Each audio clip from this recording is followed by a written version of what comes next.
What inspired me to become a chef, I must say that I became a chef by mistake. I didn't know I would be a chef.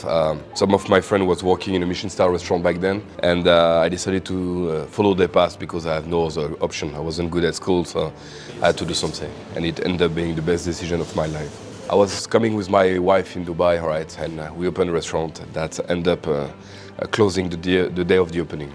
So after that, I had a very strong book of pictures because I was doing photography already. And I got into Ossiano in 2014. At this moment, I saw the potential of this place. It's a beautiful place, but it can turn very quickly into a tourist trap. I mean, if you look at the setup. But I knew that we could create an amazing fine dining here. And in 2017, after traveling to Copenhagen, I was traveling to New York as well as Japan. When I came back, I was like, I need to tell my own story. And what's my story? I didn't want to do a seafood restaurant. I didn't want to do a French restaurant.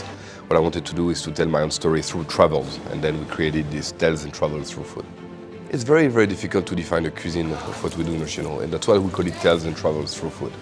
Because it's all about travels, which means if I've been in Colombia, for instance, I'll be creating a dish that reflects that. So of course there is a very strong base of root of French cuisine, by the techniques, the products as well, but it's very me cuisine. I call it me cuisine. It's really difficult to define. So the inspiration are memories, moments, feelings, travels, products obviously, and season. But it depends, like we had a dish we used to call on the past to nostalgia, and this was referring to my own nostalgia. So I created the dish from my childhood, right?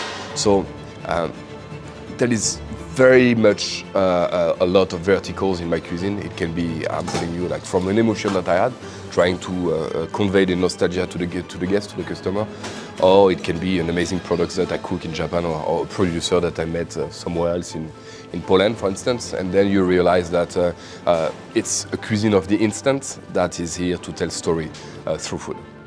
So through my cuisine, I'm giving basically my life, and I'm sharing my life through it, right? And I think that what the young chef should do is to be patient.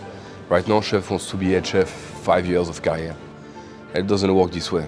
To me, you have to work at least 10 years as a great cook on the line, filleting fish and preparing products and cooking and making sauces and learning your craft, right?